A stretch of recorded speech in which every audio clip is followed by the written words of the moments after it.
Vamos ler a palavra de Deus no Evangelho de Lucas, no capítulo 13, a partir do versículo 1. Lucas, capítulo 13, versículo 1 em diante.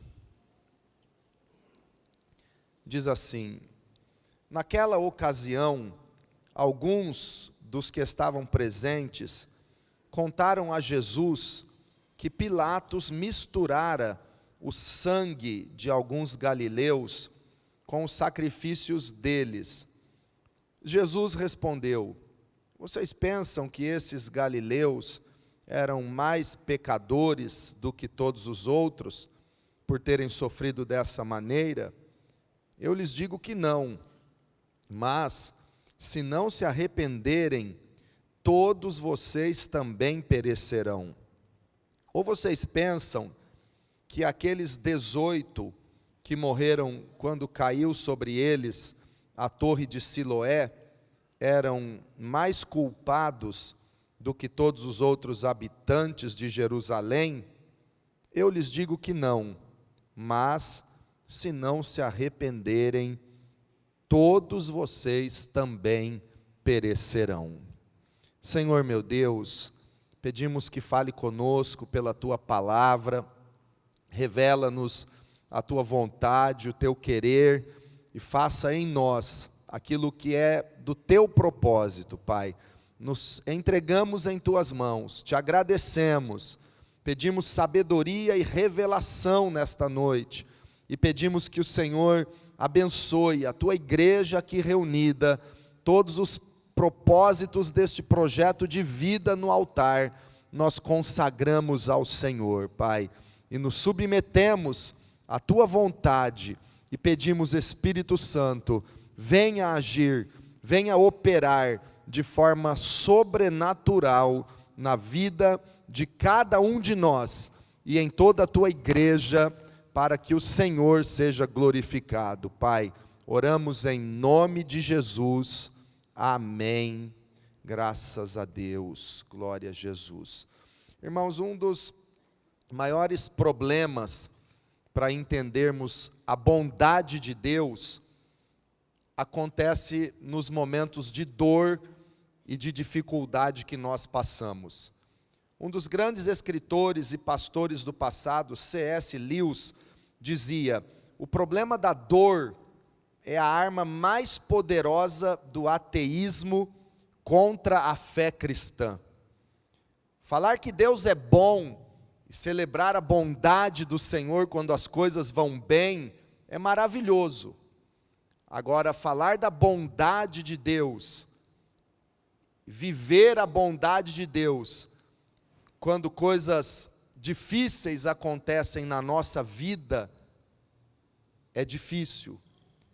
Nós lemos um texto aqui no Evangelho de Lucas, onde os discípulos comentaram com Jesus sobre alguns galileus, ou seja, pessoas que moravam na Galileia, assim como Jesus e seus discípulos, e que tinham sido sacrificados junto com o sacrifício que Pilatos mandara fazer.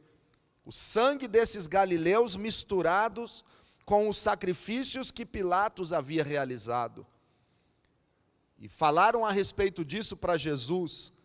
Jesus citou aqui a respeito de uma tragédia acontecida em Jerusalém, quando a torre de Siloé caiu sobre 18 pessoas de Jerusalém, matando aqueles 18. E nesses momentos, parece que há uma crise, muitas vezes até no coração dos cristãos. Pessoas que não conhecem Jesus, ou ateus, ou pessoas que conhecem pouco a palavra de Deus, muitas vezes entram em plena confusão, quando pensam, por exemplo, no que aconteceu com 6 milhões de judeus na época do Holocausto, período antes da Segunda Guerra Mundial e terminando só com o final da guerra. 6 milhões de judeus mortos cruelmente pelo regime de Hitler. Às vezes as pessoas entram em crise e em dúvida quanto à bondade de Deus, quando acontece uma tragédia, como um tsunami que mata milhares de pessoas, um terremoto que soterra milhares de pessoas também. E eu já ouvi muitas pessoas dizendo, mas por que Deus permitiu isso? Ou até alguns, porque Deus fez isto. Quando há uma dificuldade, uma dor muito grande na nossa vida, na nossa família, uma perca irreparável, a morte de um ente querido, muitas vezes isso é natural do coração humano, na hora da dor, e é normal chorar. Eu quero deixar aqui bem claro que a dor faz parte da natureza humana, e quando perdemos alguém que amamos, que prezamos, o mais lógico é que a pessoa sente, chora, realmente fica muito triste. Isso é normal, isso é pertencente à dor e ao coração humano. Mas algumas pessoas nesse momento de dor questionam Deus. Eu já ouvi pessoas em alguns velórios chegando para mim desesperado, dizendo: pastor, por que Deus fez isso comigo? Por que Deus tirou essa pessoa de mim? Então, na hora da dor, nós precisamos entender a respeito da bondade de Deus. E eu sei que esse é um dos assuntos mais polêmicos e mais complexos, e não são em poucos minutos que nós vamos resolver todas as questões, ou tirar todas as dúvidas relacionadas a esse assunto. Onde está a bondade de Deus no momento em que eu estou sofrendo? Onde está este Deus tão bondoso em momentos tão difíceis da minha família ou da humanidade? Mas eu quero falar algumas coisas relacionadas a isso. Primeiro, as nossas experiências não mudam a natureza de Deus. Diga comigo: as minhas experiências não mudam quem Deus é. Nós temos experiências, nós temos várias experiências de vida, sofrimentos, dificuldades, alegrias, experiências boas com Deus, experiências negativas, e que muitas vezes querem gerar em nós um conflito com relação à palavra de Deus. Eu me lembro logo que eu me converti, e eu era um jovem recém-convertido, e buscando a Deus com toda a intensidade, experimentando a unção de Deus, o mover do Espírito Santo, crendo em milagres, como todo novo convertido crê plenamente que para Deus nada é impossível. E eu me lembro que começávamos, eu e o grupo de jovens da igreja sede na época, orar por pessoas enfermas, visitar pessoas enfermas, e presenciamos muitos milagres realizados por Jesus. E num determinado momento, chegou ao grupo de jovens, naquela ocasião, uma moça, uma jovem com AIDS. E na época, era o início daquela época em que a AIDS apareceu e matava rapidamente as pessoas. E essa jovem chegou para a igreja pedindo oração. Ela estava com AIDS, a família vindo para Jesus, e ela veio para Jesus, veio para o grupo de jovens, e nós começamos a orar por ela, e ir até a casa dela, orar, ungir aquela jovem em nome do Senhor, crendo plenamente na cura dela. Nas primeiras semanas vimos uma grande melhora, e a expectativa da cura aumentava na nossa vida, nos jovens, mas de repente, daí a algum tempo, aquela jovem morreu, por causa da AIDS. E todos nós ficamos num conflito. Mas como é possível? Nós oramos, Jesus cura. Nós acreditávamos na cura, nós estávamos na plena certeza que ela seria curada. E de repente ela morre. E aquilo gerou uma dificuldade teológica, uma dificuldade para entender a vontade de Deus, o poder de Deus. E eu sei que muitas pessoas entram em crise emocional, espiritual, entram em conflitos consigo mesmo ou com a palavra de Deus em momentos como esse. Talvez em momentos que você orou, jejuou, acreditava plenamente num milagre e o milagre não aconteceu. Isso mexe muito com as pessoas, mexe muito conosco.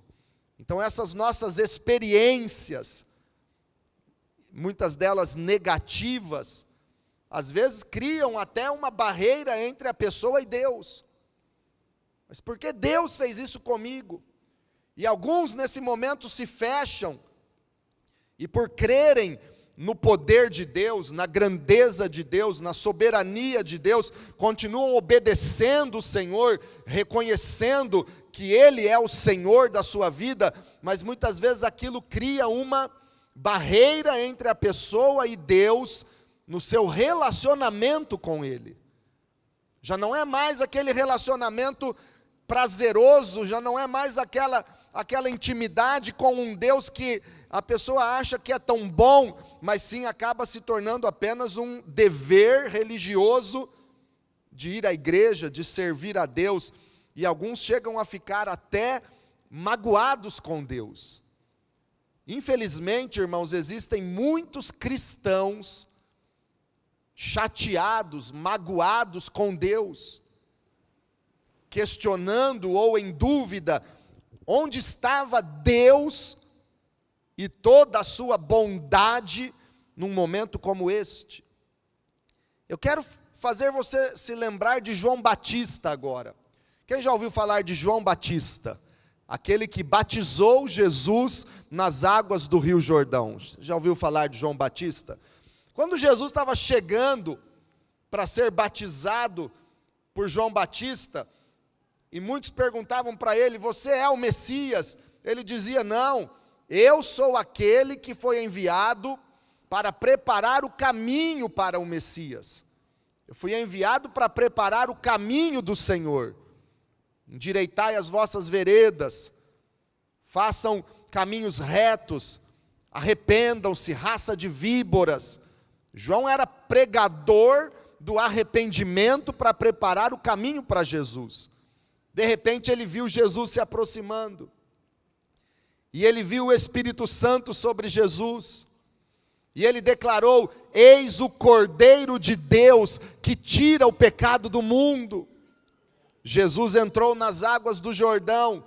João Batista disse assim para o mestre: eu preciso ser batizado por ti, e tu vens a mim. Jesus disse: João, deixa por enquanto, me batize agora, para cumprir a justiça de Deus. Então João Batista consentiu em batizar aquele que ele sabia ser o seu Senhor, o seu Salvador, o Messias, o Cristo prometido.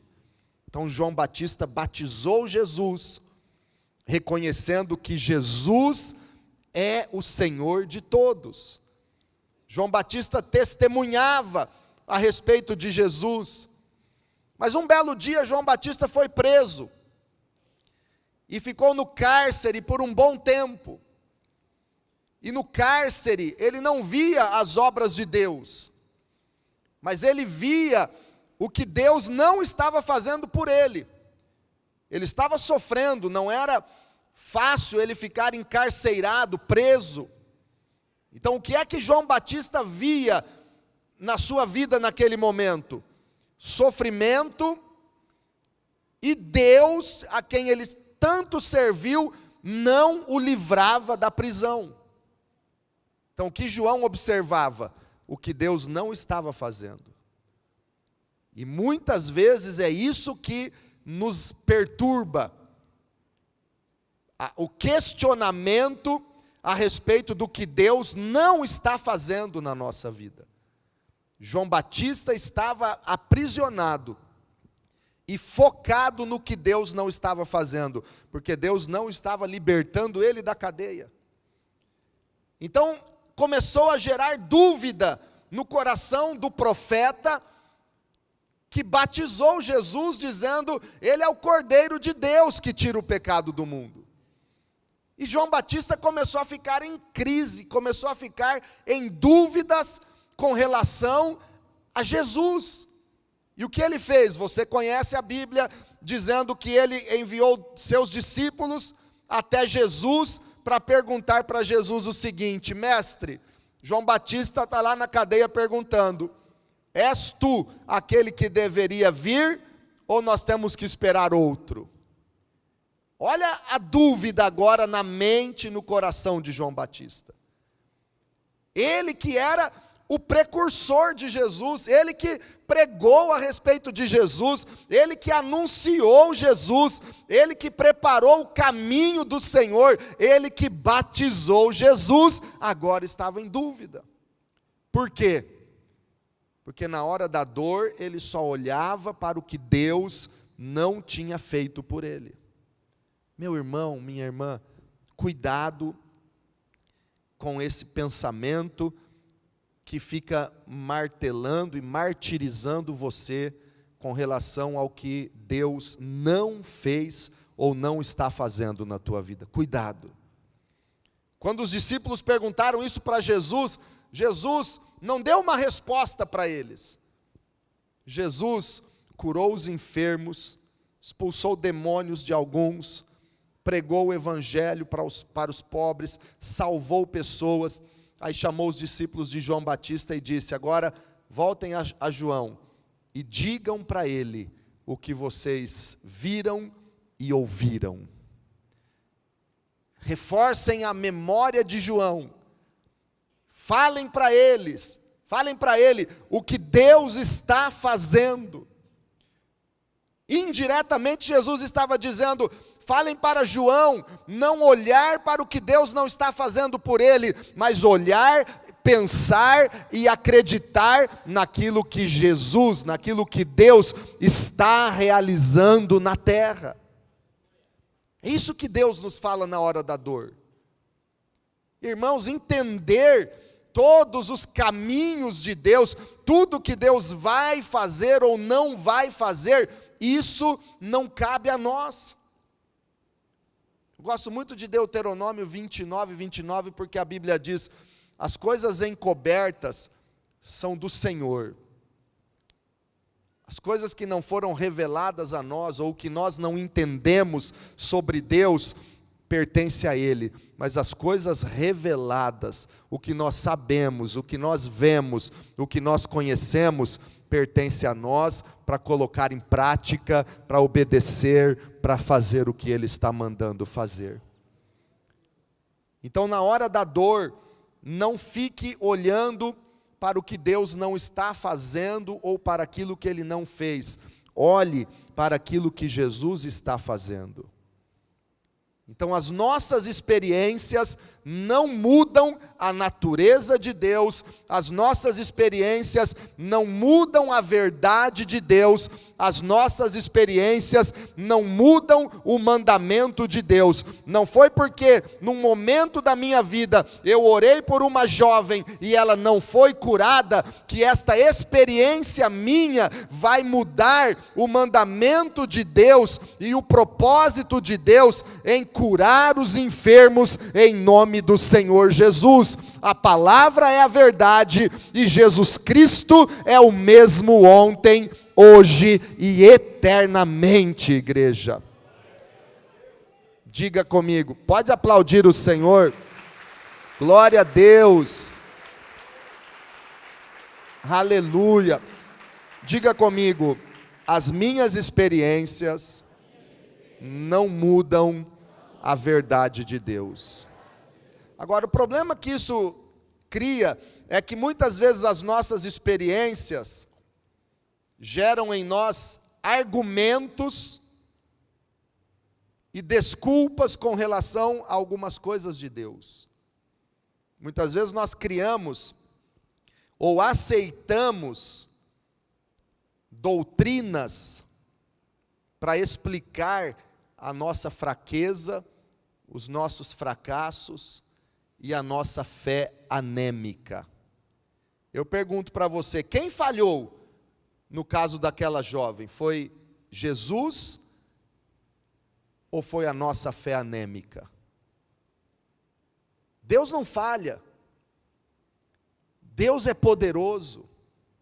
Então eu não posso aceitar, por causa de uma experiência minha, ou por causa de um fracasso meu, eu não posso aceitar uma teoria, ou uma doutrina, ou uma teologia dizendo, Jesus não quer curar todo mundo. Eu não posso aceitar isso. Eu não posso criar um ensinamento, ou um paradigma na minha cabeça, por causa das minhas experiências. E o que está mais cheio atualmente no mundo, irmãos, são doutrinas distorcidas para explicar a fraqueza humana e a fé anêmica de uma igreja que não ora, que não busca a Deus, que não lê a Bíblia, que não jejua e que não experimenta o poder do Espírito Santo na sua vida. Porque Jesus prometeu o seguinte: eu vou para o Pai, e vocês farão as obras que eu faço. Glória a Deus só por isso, não é? Vamos dar um glória a Deus? Vocês farão as obras que eu faço, disse Jesus. Aleluia! Mas não parou por aí, ainda ele completou dizendo, e farão obras maiores do que estas. Aleluia mesmo! Mas onde estão essas obras maiores? Quem mudou? Quem está fracassando? Jesus? A palavra de Deus é que mudou? Ou a nossa fé está mesquinha e anêmica? Quem mudou quando os feitos poderosos de Deus não acontecem? Quem fracassou em Nazaré? Foi Jesus ou a fé incrédula e anêmica dos nazarenos? Porque ali Jesus não pôde fazer muitos milagres. Você conhece a Bíblia. Mas Jesus falhou em Nazaré? Ou foi a incredulidade das pessoas que falhou, que levou eles a fracassarem? Então, irmãos, existe um problema grave, que são os argumentos, as doutrinas, as desculpas que as pessoas dão para não estarem experimentando a bondade de Deus, para não estarem vivendo o plano de Deus na sua vida. Porque nós olhamos para as coisas com os nossos padrões humanos. Às vezes nós julgamos uma situação, mas olha, eu não entendo o que aconteceu aí, mas nós não conhecemos a história. Nós não sabemos a realidade dos fatos. Nós não conhecemos a situação plena como Deus conhece. Nós olhamos aquilo que está fácil de enxergar. Nós olhamos com o nosso padrão de entendimento tão limitado, e às vezes queremos julgar que Deus foi injusto, ou Deus foi duro demais com aquela pessoa, com aquela família. Mas Deus é bom em todo o tempo. Um certo pastor, há muito tempo atrás, quando os templos eram de madeira, ele contratou uma equipe para ampliar o templo, e eles iam aumentar a igreja, aumentar o templo, e aquele pastor estava tão empolgado, tão animado, que ele queria ajudar, mas ele não tinha habilidade na carpintaria, na marcenaria, mas ele queria ajudar, e então as pessoas que ele contratou para aumentar a igreja, vendo o ânimo, a empolgação do pastor em ajudar, disse para ele, olha, então pastor, nós precisamos de 100 tábuas de 2,5 metros. Ali estão as madeiras, prepare isso para nós até amanhã, 100 tábuas de 2,5 metros. O pastor disse, é fácil, deixa comigo. todo animado, pegou o metro, pegou a trena, mediu a tábua, 2,5 metros, e cortou aquela tábua aos seus exatos 2,5 metros. Aí ele pensou consigo mesmo: eu vou agilizar o negócio, eu vou pegar essa tábua que eu já cortei, e vou colocar em cima da outra, e aí eu vou cortar a nova com a medida dessa. Colocou a tábua que ele havia cortado por último, em cima de uma madeira nova, e serrou, e fez a segunda tábua. Pegou aquela segunda tábua, colocou em cima de uma outra, e serrou a terceira, e foi fazendo assim sucessivamente, até chegar na 100ª tábua. Quem trabalhou já com marcenaria, ou quem trabalha, já entendeu o que aconteceu. Cada tábua foi ficando milímetros maior do que a anterior, porque ele não estava medindo ela com o padrão métrico, ele estava medindo com a última tábua que ele havia cortado. E foi imperceptivelmente aumentando o tamanho. Quando chegou na última, aquela tábua já havia ganhado quase 70 centímetros mais do que a primeira. Todo o trabalho dele foi perdido. Isso nos ilustra como é o nosso padrão de julgamento. Nós comparamos as coisas que acontecem, as experiências que nós temos, com a nossa realidade momentânea. Nós não estamos observando os fatos, ou muitas vezes entendendo as coisas segundo o padrão estabelecido por Deus, segundo a régua que é a palavra de Deus. Muitas vezes nós estamos julgando Deus e as coisas que acontecem de acordo com a nossa realidade momentânea. Mas eu quero dizer aqui, irmãos, neste ano da bondade do Senhor, que Deus não muda, Deus é bom. Mesmo em meio aos nossos sofrimentos, Deus é bom. Deus é bom sempre. Algumas pessoas usam a Bíblia para questionar a respeito da bondade de Deus, e alguns até citam Jó. Ah, pastor, mas e a história de Jó? A referência para nós não é Jó, a referência para mim e para você é Jesus Cristo. Se nós queremos conhecer a perfeita vontade de Deus para nós, não é a história de Jó o padrão, é a história e as palavras e os feitos de Jesus Cristo que revelam a glória de Deus e a vontade do Senhor. Ah, e a história de Jó? Eu digo, e a história de Jesus? Você fica com a teologia de Jó ou você fica com a teologia de Jesus Cristo? Qual é a referência para a sua vida hoje? É Jesus. Ele é a expressa imagem de Deus. Ele é o Senhor. Ele é tudo para nós. Então eu quero terminar dizendo que na hora da dor e do sofrimento, Deus continua sendo bom. Nós ouvimos o testemunho da Júlia, sofrimento e dor, mas Deus continua sendo bom, mesmo na hora da dor, e a fé atuante traz força para você vencer a dor. Eu li a história de um judeu, cujos pais foram mortos no Holocausto, e ele e seus irmãos ficaram em campos de concentração, primeiro na Polônia e depois na Alemanha, e sofrendo demais. Aquele jovem, ele foi instruído pelos seus irmãos, ele tinha 11 anos de idade, e o irmão mais velho disse para ele: olha, não diga que você tem 11 anos, senão eles te matam. Diga que você tem 16 anos, que você vai ser útil para trabalhar em alguma coisa.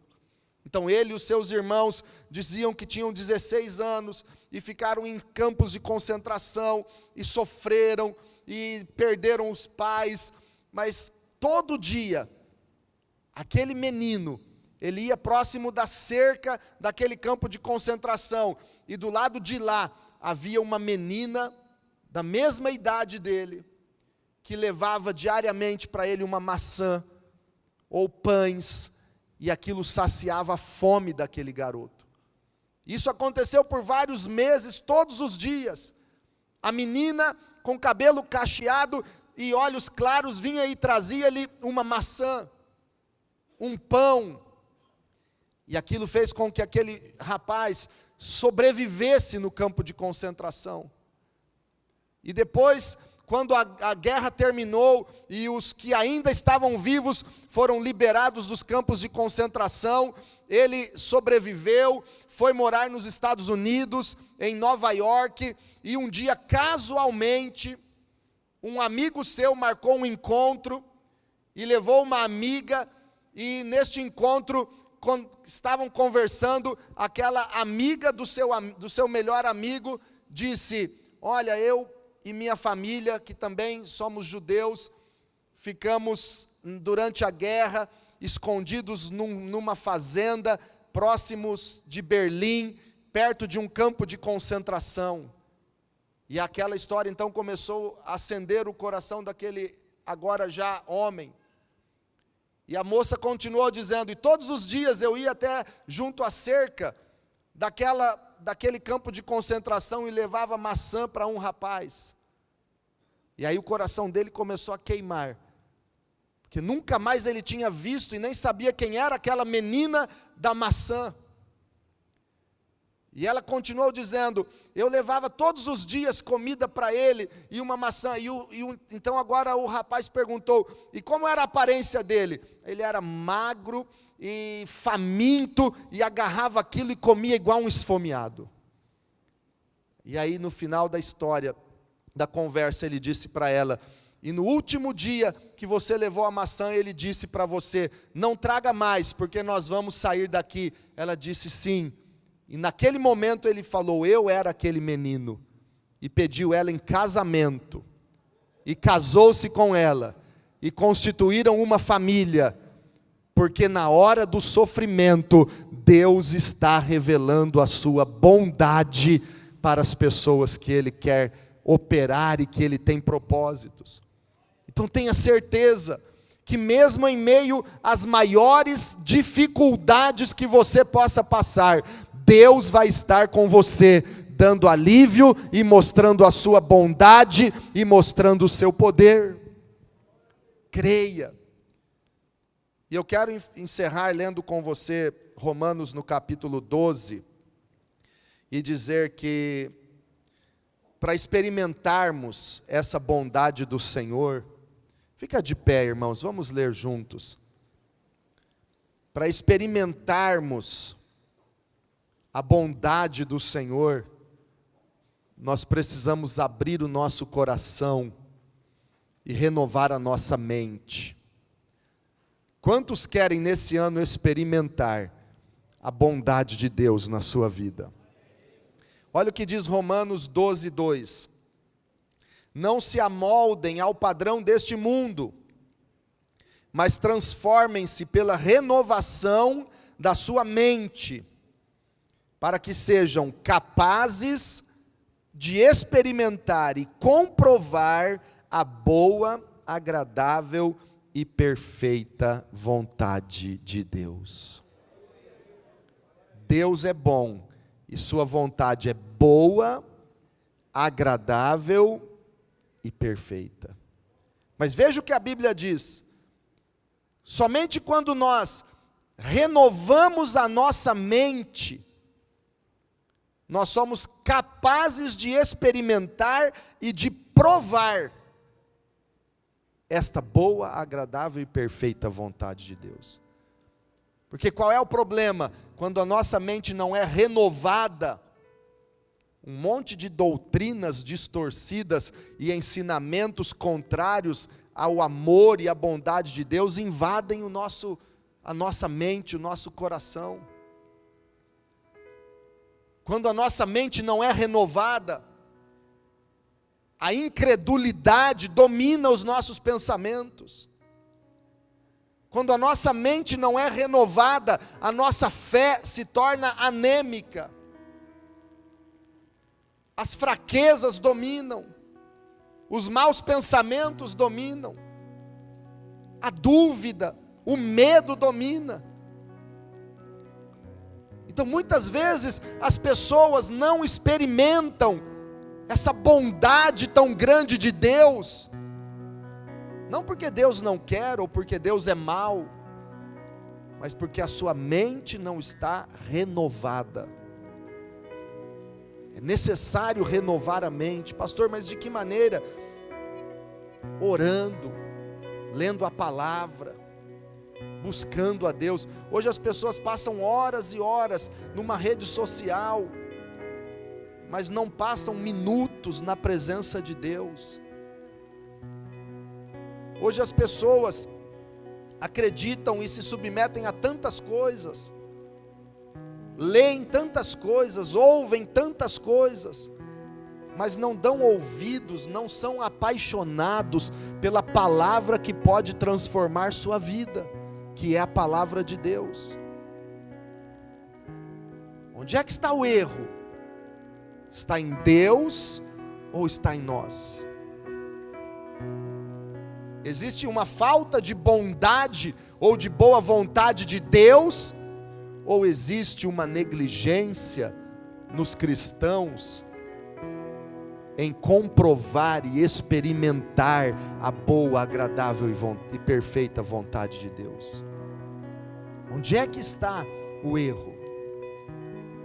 É necessário renovar a mente para experimentar essa bondade de Deus, como o convite do Salmo 34, provem e vejam como o Senhor é bom. Eu preciso renovar minha mente, porque existe um adversário querendo tirar tudo que Deus tem na minha vida. Quem é que veio para matar, roubar e destruir? Quem? João 10:10. O diabo, o ladrão, disse Jesus, veio para matar, roubar e destruir. Quem é que quer fazer tudo isso na nossa vida? É o diabo. Quem é que quer matar? É Deus. Roubar, destruir, é Deus que quer fazer isso com os seus filhos? É o diabo, nosso adversário. Mas Jesus disse: eu vim para que tenham vida, e vida com abundância. O plano de Deus é vida abundante, é experimentar a boa, agradável e perfeita vontade de Deus. A oração do Pai Nosso diz assim, em um determinado ponto: seja feita a tua vontade, assim na terra como no céu. Quem é que vai fazer essa vontade de Deus? Aqui na terra como é no céu?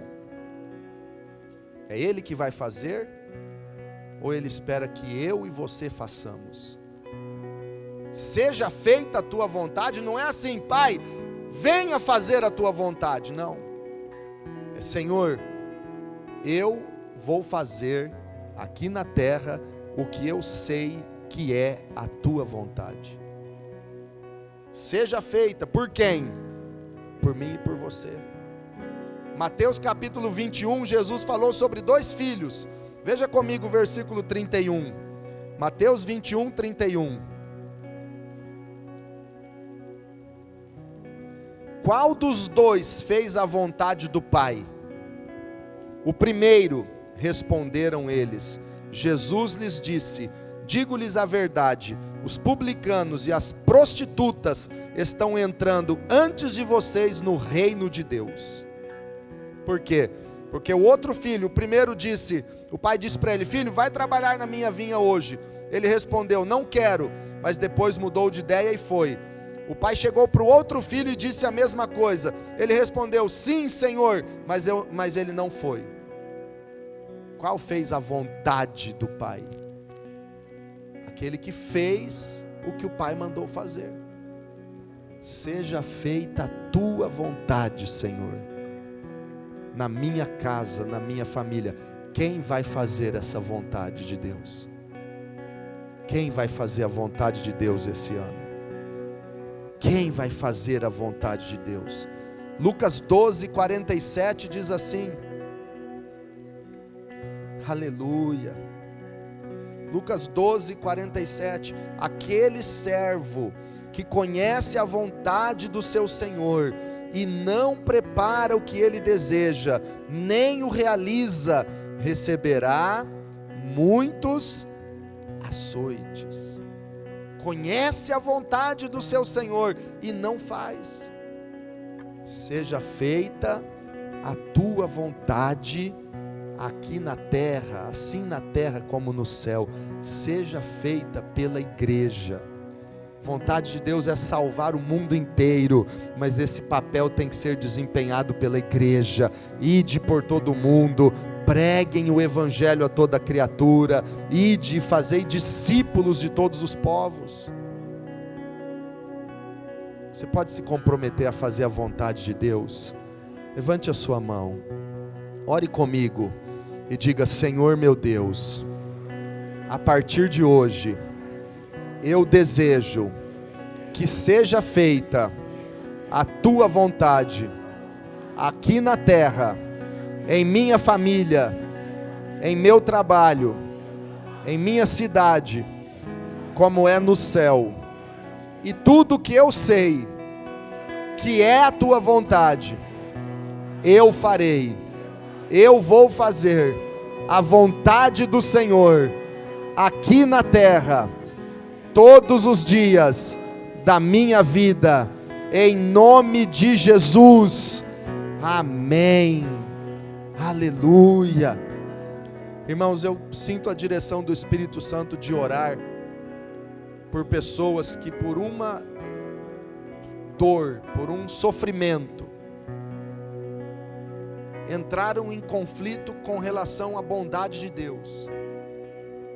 E eu senti claramente o Senhor me dizendo hoje: chame as pessoas para voltarem à minha bondade, para voltarem a reconhecer que eu sou bom para eles em todo o tempo.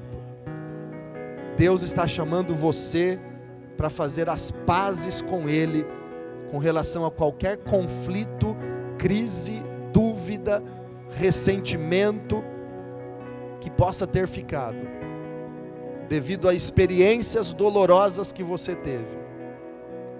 E são muitas pessoas que muitas vezes, por serem machucadas pela vida, a vida te machucou, o sofrimento te machucou, a dor te feriu. Você está talvez fechado para Deus, mas nessa noite Ele te chama para fazer as pazes, para experimentar a bondade do Senhor.